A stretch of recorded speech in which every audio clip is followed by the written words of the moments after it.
अब एक बड़ी खबर आपको जबलपुर से बता दें। पंचायत चुनाव पर कांग्रेस को एक बार फिर बड़ा झटका लगा है। कांग्रेस नेताओं की याचिका पर 3 जनवरी के बाद अब सुनवाई हो पाएगी। हाईकोर्ट ने तत्काल सुनवाई से इनकार कर दिया है। शीतकालीन अवकाश के बाद हाईकोर्ट सुनवाई करेगी। सुप्रीम कोर्ट ने हाईकोर्ट वापस भेजा था मामला और पंचायत चुनाव में आरक्षण को लेकर लगातार याचिका दायर कर मांग की जा रही थी कि प्रक्रिया पर संज्ञान लिया जाए। और 2014 के आरक्षण को लेकर कांग्रेस ने आपत्ति जताई थी। पहले हाईकोर्ट का दरवाजा खटखटाया, उसके बाद सुप्रीम कोर्ट गए।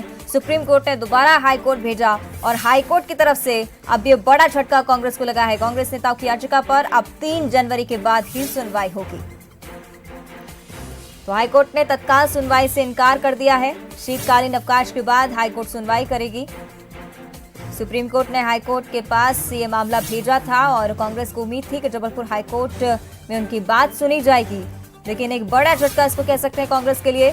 कांग्रेस नेताओं की याचिका पर 3 जनवरी के बाद सुनवाई होगी। चलिए खबर पर अधिक जानकारी हम ले लेते हैं। विशेष संवाददाता मनोज सैनी जी हमारे साथ लाइव बने हुए हैं। मनोज जी, एक बड़ा झटका बिल्कुल कह सकते हैं कांग्रेस के लिए, और क्या कुछ जानकारी? बिल्कुल अवंतिका, मध्य प्रदेश की सबसे बड़ी खबर है कि पंचायत चुनाव यानी जिस तारीख में तय हुए हैं, 6 जनवरी को पहला होना है, 28 को दूसरा और बाकी 18 फरवरी को तीसरा चरण का चुनाव होगा। लेकिन ऐसा लग रहा था कि जिस तरह से सुप्रीम कोर्ट ने कहा था कल कि अब हाई कोर्ट में ही जाकर सुनवाई करें, वहां से सुनवाई टाल दी गई थी। तो जाहिर सी बात है कि हाई कोर्ट जबलपुर में सुनवाई होना था, लेकिन जबलपुर हाई कोर्ट ने भी आज साफ कर दिया है कि शीतकालीन जो छुट्टी अवकाश है उसके बाद यानी 3 जनवरी के बाद सुनवाई होगी। तो समझा जा सकता है कि 6 जनवरी को पहले चरण का मतदान होगा।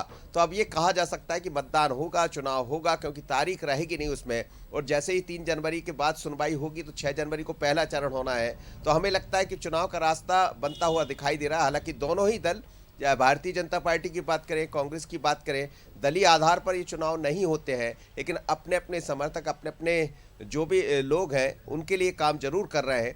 पर आज से ये दिखाई देने लगा है कि अब चुनाव में कहीं कोई टाल मटोल दिखाई नहीं देता, क्योंकि चुनाव की तारीख जो है वो पहले चरण की 6 तारीख है और 3 तारीख के बाद सुनवाई होगी। तो हमें लगता है अब रास्ता साफ हो गया है कि पंचायत चुनाव होंगे, क्योंकि अभी ये चर्चा चल रही थी कि कहीं ऐसा ना हो कि हाईकोर्ट रोक लगा दे। दरअसल 2 मुद्दे पर कांग्रेस तो नहीं कहेंगे, क्योंकि कांग्रेस ने इनकार किया है कि हमें मकसद नहीं, हम तो चाहते चुनाव हो।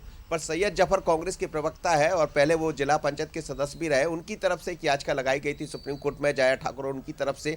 उस पर सुप्रीम कोर्ट ने कहा कि जाकर हाई कोर्ट में ही इस पर सुनवाई की जाए। पहले सुप्रीम कोर्ट, हाई कोर्ट इसको खारिज भी कर चुका था। बाद में इन लोगों ने सुप्रीम कोर्ट का दरवाजा खटखटाया था। लेकिन अब हाई कोर्ट में सुनवाई होना है तो वो 3 जनवरी के बाद होगी। तो हमें लगता है कि चुनाव का रास्ता साफ होता दिखाई दे रहा है। चुनाव होंगे, निर्धारित तारीख में होंगे और नामांकन दाखिल किए जा रहे हैं। अवंतिका, बिल्कुल, तो पंचायत चुनाव का रास्ता साफ है और कांग्रेस को एक बार फिर बड़ा झटका लगा है। बहुत बहुत धन्यवाद आपका मनोज जी इस पूरी जानकारी के लिए। तो कांग्रेस नेताओं की याचिका पर 3 जनवरी के बाद सुनवाई होनी है और जिस तरह से मनोज जी ने कहा है कि 6 जनवरी को चुनाव का मतदान शुरू हो जाएगा और 3 जनवरी को सुनवाई रखी गई है, तो कहीं ना कहीं टालमटोल स्थिति भी नजर आ रही है। पंचायत चुनाव का रास्ता खुलते हुए साफ नजर आ रहा है।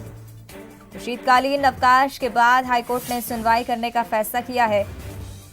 हाईकोर्ट में कहीं ना कहीं झटका लगा था। पहले भी कांग्रेस को लगातार याचिका दायर की जा रही थी, सुप्रीम कोर्ट पे पहुंची थी कांग्रेस, लेकिन अब एक बार फिर कांग्रेस को बड़ा झटका। कांग्रेस नेताओं की याचिका पर 3 जनवरी के बाद ही सुनवाई होगी।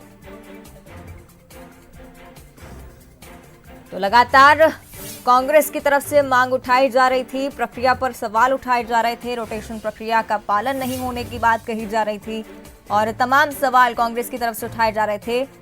हाईकोर्ट ने तत्काल सुनवाई से इनकार कर दिया है, लेकिन इस मामले में शीतकालीन अवकाश के बाद हाईकोर्ट सुनवाई करेगा।